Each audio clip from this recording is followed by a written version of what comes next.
Wano waliwo n'ekibuuzo ekirala nti omwana omuto asobola okubeera omukulembeze w'abantu imaamu ku myaka 5 n'abeera awo imaamu paka? Tugamba ekyo tekirina buzibu muganda wange w'ekitiibwa, tekirina buzibu. Onfuna bulungi, ebintu bya Allah subhanahu wa ta'ala abikolanga w'ayagala era alonda oyo gw'ayagala, ngetwa Suratul Qasas aya 68.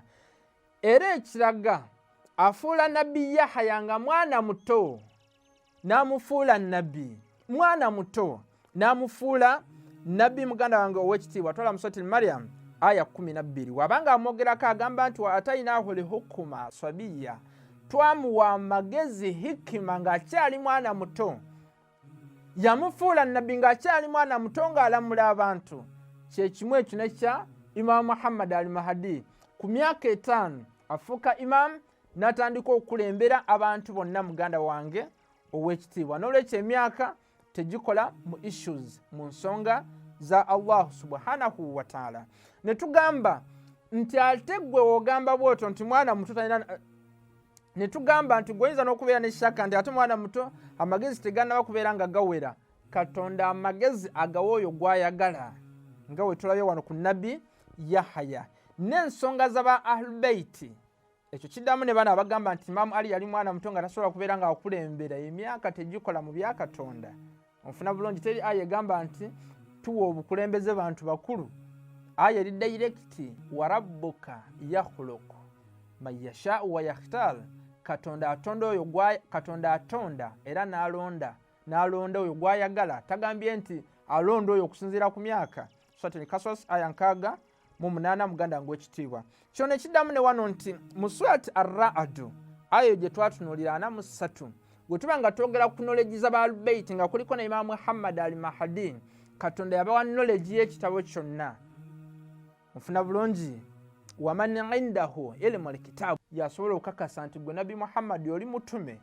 Ono Imam Ali Katonda gwagamba nga twalaba ne mu tafsiri z'abaganda baffe abasunni. Mufuna bulungi nga Thalabi Tarikhul Khulafa by Jalaluddin Asyuti ne tafsiri endala.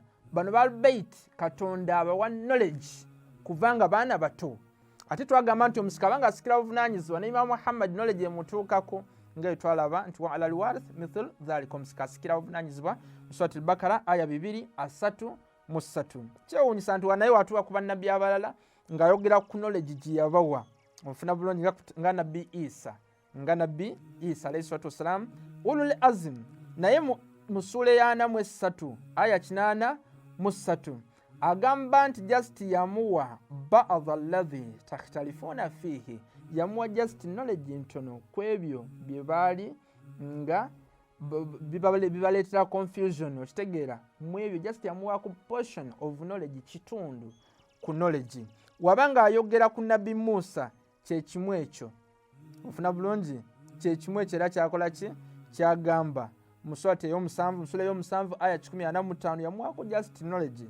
Bano ba Asif boni Barikhiya wadde nga balinga ne power ereeta, onfuna bulungi, Bilqis gye bali okuva mu distance mu lutemya lwa liiso, waba aboogera knowledge yabawa. Agamba nti qala alladhi indahu ilmu min alkitab, oyo eyalina knowledge portion, kitundu, onfuna bulungi, knowledge y'ekitabo, onfuna bulungi, yagamba nti nze ngenda kumuleeta wano mu lutemya lwa liiso. Asif boni Barikhiya yamuwa kitundu kya knowledge, naye watuuka ku Al-Bayt nga ne Imam Muhammad al-Mahdi wa mwali yabawa ilimu y'ekitabo kyonna mu Surat Ar-Ra'd aya 43 muganda wange w'ekitiibwa. Ne bakalifa Abubakari ne bagattako lawula Ali lahalaka Umar, ne bakalifa bonna ne bagattako lawula Ali lahalaka Abubakari, lawula Ali lahalaka Umar. Babidingana emirundi 73 n'okusoba.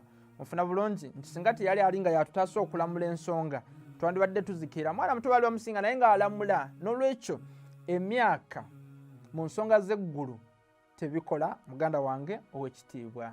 Era tulaba ne hadisi Imam Jaafar Sadiq alayhi salatu wassalam nti saawa zino knowledge gye tulina right now eri mu bantu, tulinako just knowledge miteeka 2, naye emiteeka 25 emirala gigenda kujja nga Imam Muhammad amaze okukola ki?